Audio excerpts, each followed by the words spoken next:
शिव कुमार सिंह शिवम, अखिल भारतीय परमधाम सेवा समिति का मैं एडिटर हूँ।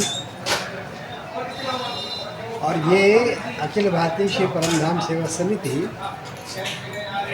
श्री गुरुगद्दी परमधाम निजी दातव्य न्यास,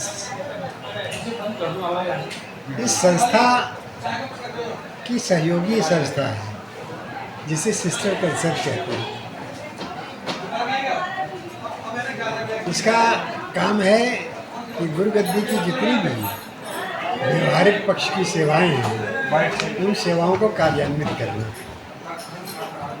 जितनी भी प्रकार की समाज में सेवा के प्रकल्प हैं, इन सारे प्रकल्पों को करने के लिए अखिल भारतीय परमधाम सेवा समिति का निर्माण हुआ था, जो कि एक रजिस्टर्ड संस्था है।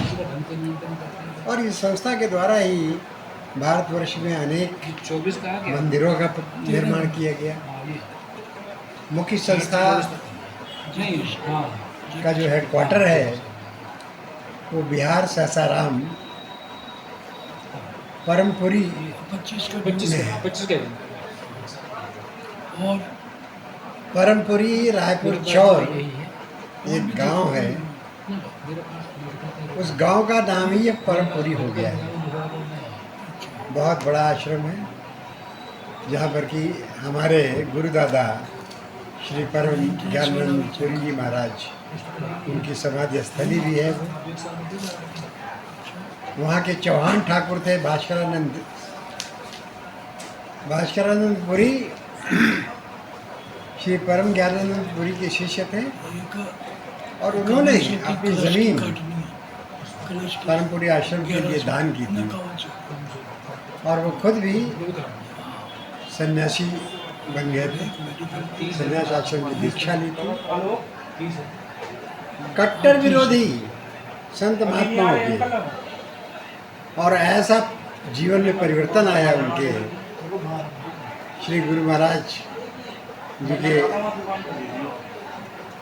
कुछ क्षणों के सत्संग से ही कि वो स्वयं सन्यासी बन गए और आजीवन गृहस्थ जीवन को छोड़कर वो सन्यास कर रहे हैं और वो ब्रह्मलीन हो गए हैं। इसके अलावा हमारी अन्य शाखाओं में भरमाड़ हिमाचल प्रदेश में जगह है। तो भरमाड़ में श्री परम ज्ञानानंद पुरी जी महाराज के हाथों से निर्माण करवाया हुआ बहुत बृहद आश्रम है, बहुत अच्छी व्यवस्था है वहाँ की। इसके अलावा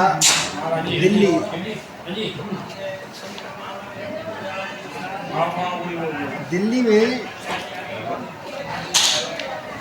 शास्त्री नगर एक जगह है, और पहले वहाँ से नहर भी बहा करती थी। तो हमारे स्वामी जी महाराज पूज्य महामंडलेश्वर स्वामी केशवानंद पुरी जी महाराज, ये परम ज्ञानानंद पुरी जी के शिष्य थे। इनको उन्होंने कहा कि भाई इस पीपल के पेड़ के नीचे तू बैठ जा, तुम यही तुम्हारी तपस्थली है, इसी को तुम अपना सर्वस्व समझो। और शास्त्री नगर में उन दिनों जो नहर बहा करती थी उसके किनारे जो पीपल के वृक्ष था, तो उस वृक्ष के किनारे उनको बैठा कर कहा कि बस यही तुम्हारा सर्वस्व है। उस जगह पे बाद में एक बहुत बड़ा आश्रम का निर्माण हुआ। हमारे आश्रमों के नाम ज़्यादातर परम महाराज जी के नाम पर और परम धाम संज्ञा से संबोधित होते हैं। तो परम धाम संज्ञा से संबोधित होने वाला एक आश्रम दिल्ली शास्त्री नगर में है, जहाँ की श्री स्वामी जी महाराज, जिनकी 18वीं पुण्यतिथि की ये कार्यक्रम हो रहा है, वो वहाँ पर उन्होंने अपना हेडक्वार्टर बनाया और वहीं से वो संचालन करते थे। पूरे भारतवर्ष के आश्रमों का संचालन करते थे।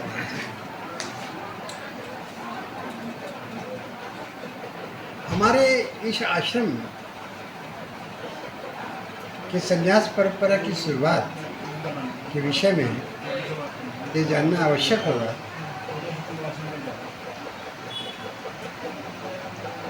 कि षणमुख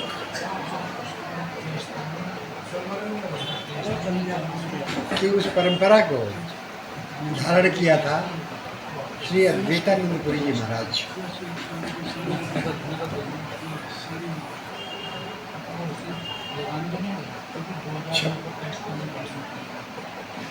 बिहार के ब्राह्मण कुल में उनका जन्म हुआ था और उन्होंने अपने पिता और माता की मृत्यु के बाद काफ़ी कम अवस्था में ही संन्यास ग्रहण कर लिया था। अपने आप गंगा पार कर वो जंगलों में चले गए। वहाँ पर उनकी मुलाकात कहते हैं कि श्री तोतापुरी महाराज जी से हुई। तोतापुरी महाराज जी ने उन्हें दीक्षा दी और उन्हें निर्वस्त्र से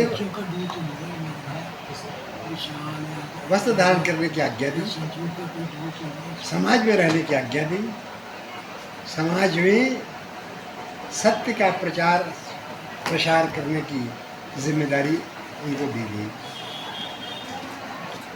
उन्होंने अपने जीवन में मात्र एक और एक शिष्य बनाया। जयपुर राजघराने में उनकी बड़ी मान्यता थी। सर आंखों में बिठाने वाले पता नहीं कितने ऐसे राजघराने थे उनको, लेकिन वो किसी भी राजघराने की ऐशो आराम में रहना उनको पसंद नहीं था। आते थे 2-4 दिन वहाँ रुके और चले गए फिर अपने जंगलों में। इस तरह करते करते जो आज पाकिस्तान बन गया है, वहाँ पर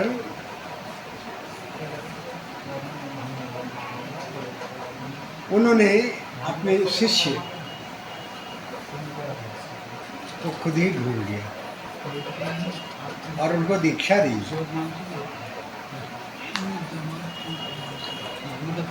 दीक्षा देने के बाद उन्होंने आज्ञा दी उनको कि संन्यास परंपरा से समाज को तुम जोड़ो, अपने शिष्य बनाओ।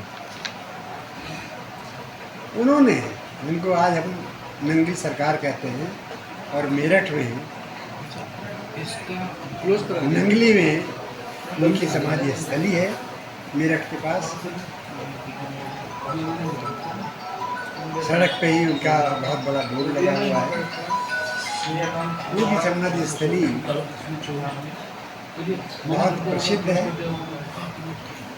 उनके बारे में कहा जाता है कि जब वो पाकिस्तान का बंटवारा होने को था तो पहले से उन्होंने जान लिया था इस बात को, और वो वहाँ से चले आए थे अपने शिष्यों को लेकर के ग्वालियर। ग्वालियर महाराज उनको बहुत मानते थे। उन्होंने कहा कि उनकी ज़मीन ये ले लो, हम ऐसे ज़मीन नहीं लेंगे। पैसे तय हुए, ज़मीन ली गई। वहाँ पर आज बहुत बड़ा आश्रम है।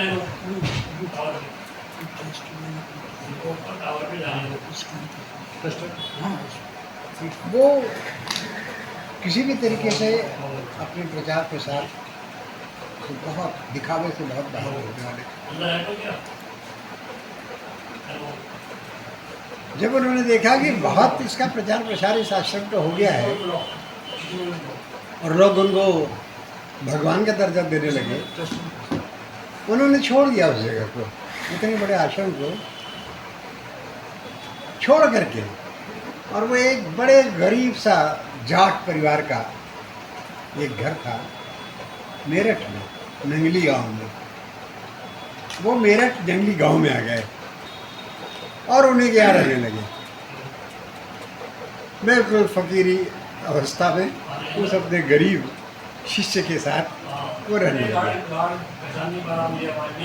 वहाँ पर भी उनकी ख्याति काफ़ी फैल गई। हुआ ये कि वो क्षेत्र एक समय का ऐसा क्षेत्र था जहाँ पर कि कोई पानी पूरा खारा का खारा था, वहाँ कोई उत्पत्ति नहीं होती थी, कोई फसल नहीं उत्पत्ति होती थी। वहाँ पर उनको सब जब लोगों ने कहा कि महाराज यहाँ तो बिल्कुल खारा पानी है, पीने का पानी हम नदी से, बगल की नदी से लाते हैं, उनको दयाद्र चित्त हो करके उन्होंने कहा अच्छा ठीक है, तुम्हारे इसका निवारण हम करेंगे। एक दिन उन्होंने बोर वालों को बुलाया, बोर वालों को बुला करके कहा कि यहाँ पर देखो बेटे, यहाँ पर एक बोर करो। बोर वालों ने कहा कि महाराज इस पूरा क्षेत्र हमारा खगाला हुआ है, कितने बोर हमने किए और किसी में भी खारा पानी को छोड़ करके मीठा पानी है ही नहीं, क्षेत्र में ही नहीं मीठा पानी, तो ये केवल पैसे को फेंकने की बात है। इस क्षेत्र में खारा पानी छोड़ करके मीठा पानी है नहीं, आप पैसा क्यों बर्बाद करेंगे? मेरी सलाह है कि मत कीजिए ऐसा। महाराज जी ने कहा नंगली सरकार में कि चलो तुम्हारी बात ठीक होगी, एक बार मेरे कहने से करके तो देखो। और उन्होंने, बोर वालों ने फिर व्यवस्था की और वहाँ के जब बोर किया गया तो उस बोर से बिल्कुल मीठा, निर्मल, स्वच्छ, मृदुल जल निकला।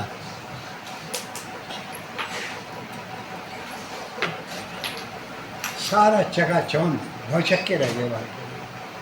और इतना ही नहीं हुआ, उस बोर के साथ में उस क्षेत्र के जल का, पूरे जल की काया पलट हो गई। पूरा क्षेत्र ही मृदुल मीठे जल का क्षेत्र बन गया। खारे जल से तो पूरा क्षेत्र 50 बाई 50 किलोमीटर का क्षेत्र समझ लीजिए, ये पूरा मीठे जल का क्षेत्र बन गया। तो ऐसे नंगली सरकार थे। बाद में वहीं उसी नंगली गांव में ही उन्होंने समाधि ली। उनकी वो समाधि स्थली है जहाँ कि आज भी भक्त जाते हैं और भक्तों की मन्नतें आज भी कहते हैं कि पूरी होती हैं। जो सही भावना को लेकर के उनके दरबार पे जो भी पहुंचता है, सबकी मन्नतें पूरी होती हैं। नंगली सरकार के बाद उनके शिष्य थे ब्रह्मलीन नंगल बिहारी महाराज जी। इनका क्षेत्र, कार्य क्षेत्र पंजाब था। पंजाब में रहते ही इन्होंने समाज सुधार के बहुत काम किए। नित्य उपासना और इस तरीके से उन्होंने कई ग्रंथों के निर्माण किए, जिसमें कि आध्यात्म की भूमिका से लेकर के समस्त प्रकार से मनोबल के निर्माण के लिए साधन उसमें बताए गए हैं। उनके रहबर गुरु परम ज्ञानानंद पुरी जी महाराज, उनका ये चित्र सामने आप देख रहे हैं, ये दरबार की चौथी पीढ़ी के गुरु है।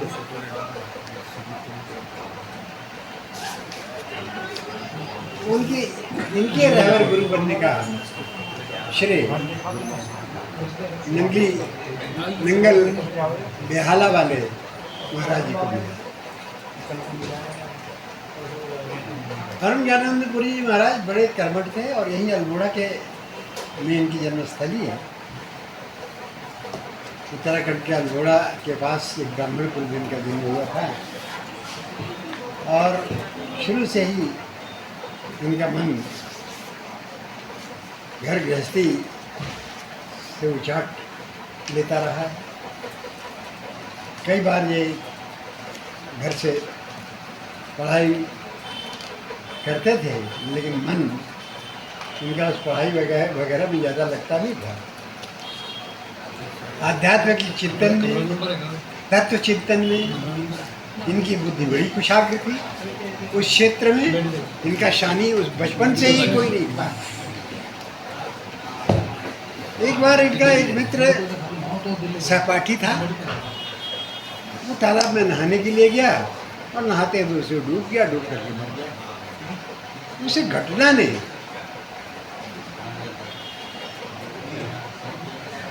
महाराज जी के चित्त को बहुत व्यथित किया, बड़ी वेदना पहुंची। और उसके बाद उनके पिता की मृत्यु हो गई। पिता की मृत्यु के बाद वो घर उन्होंने छोड़ दिया। घर छोड़ करके वो निकल गए, हिमालय के क्षेत्र में घूमते रहे, व्यग्र मन से सत्य की अनुसंधान में लगे रहे। तो जिन खोजा तिन पाएंगे। इनको नंगली महाराज जी के दर्शन करवाने का सौभाग्य प्राप्त करवाया नंगल बिहारी महाराज जी ने। और उसके बाद वो नंगली निवासी भगवान के शिष्य मान करके उन्हीं की सेवा में रहे। जब नंगली महाराज जी ने समाधि ले ली, उनकी समाधि का सारा कार्य करवाने का दायित्व भी श्री परम महाराज जी को है। समाज में सबसे अधिक आध्यात्म के प्रचार प्रसार करने और इस क्षेत्र में शिष्यों को जोड़ने का काम केवल 2 लोगों ने सबसे अधिक किया, और वो नंगली निवासी भगवान, जिनको भगवान कह करके इस संज्ञा से पुकारा जाता है। भग का अर्थ होता है दरअसल ऐश्वर्य। जो ऐश्वर्यवान हो उसे भगवान कहा जाता है। उनमें इतने ऐश्वर्य थे कि लोग उनको भगवान कह करके इस संज्ञा से पुकारा। तो सबसे अधिक शिष्यों और सन्यासियों को जोड़ने का काम इस दरबार में नंगली निवासी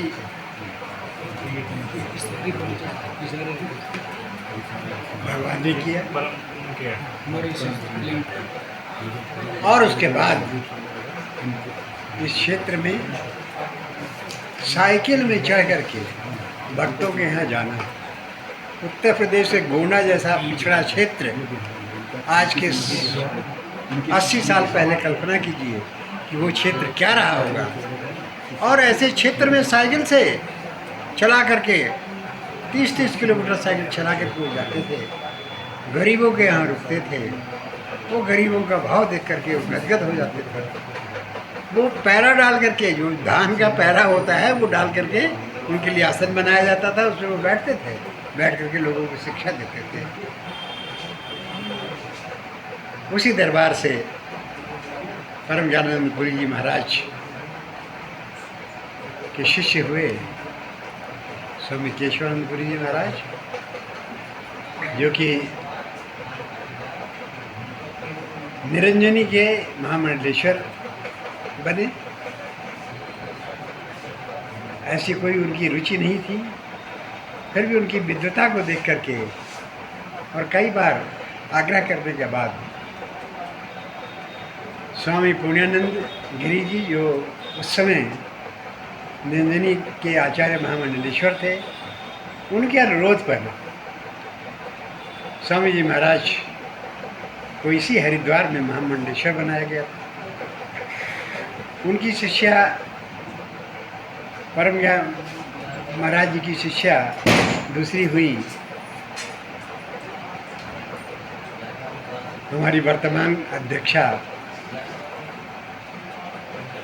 स्वामी निर्भयानंद पुरी जी महाराज। ये भी नंदिनी अखाड़े से महामंडलेश्वर हैं और आज संस्था की गुरुगद्दी के अध्यक्षा हैं और समस्त कार्यों का संचालन पहले से भी अच्छी तरीके से करने का निर्वहन इन्होंने किया है। उस दायित्व का निर्वहन जिस बखूबी से आज ये अध्यक्षा कर रही हैं, वह निश्चित रूप से इस बात की पुष्टि करता है कि शक्ति का केंद्र गुरु रूप जो भगवान है वही है। शक्ति और ऊर्जा वहीं से प्राप्त होती है। मनुष्य मात्र निमित्त है और करने कराने वाला कोई और है। तो ये संक्षेप में इस गुरु घर का इतिहास है। हम आध्यात्म भावना भारतीय संस्कृति को लेकर के चलने वाले लोग हैं। सनातनी परंपरा से जुड़े हुए हैं।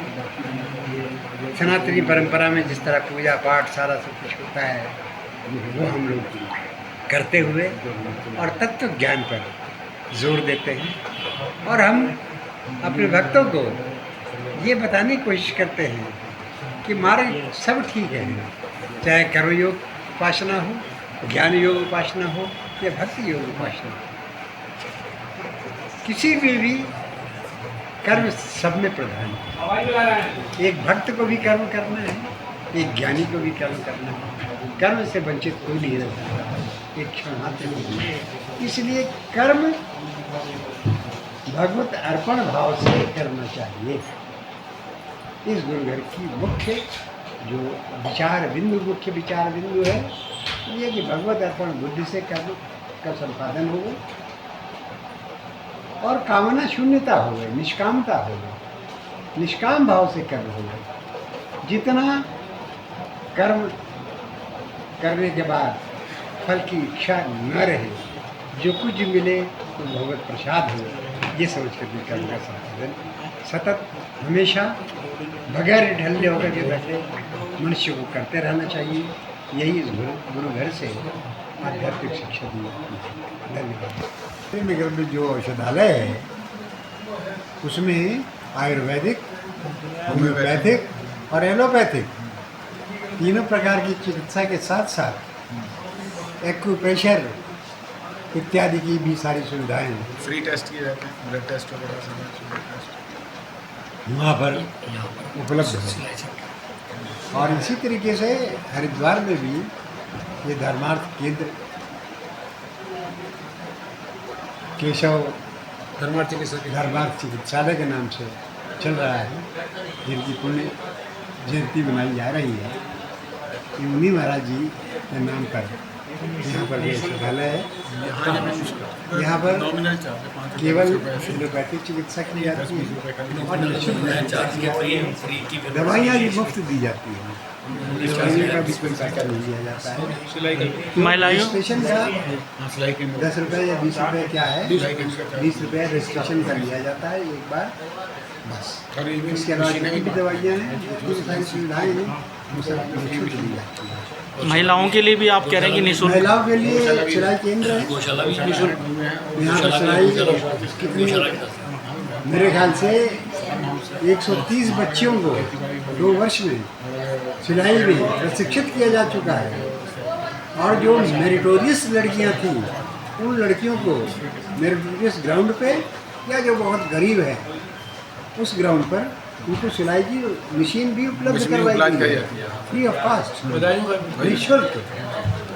और वो सब आज अपने पैरों पर खड़ी है। गौशाला का भी सिलाई का कार्यक्रम अभी भी चल रहा है यहाँ पे महिलाओं के लिए? हाँ, अभी से चल रहा है सिलाई का क्या प्रशिक्षण अभी भी यहाँ पे चल तो रहा है। किसी महिलाओं को करना हो तो उसके लिए उन्हें मतलब किन चीज़ों को ले? आप यहाँ का रेफरेंस दे सकते हैं, अच्छा, परम धाम का रेफरेंस आप दे सकते हैं। यहाँ पर आकर के हम लोगों से संपर्क करें जी, उनको वो सुविधा मिलेगी जी। उनका समय, सिलाई करने का समय क्या रहता है यहाँ पे सीखने का? 10 से 12 10 से 12 10 से 12।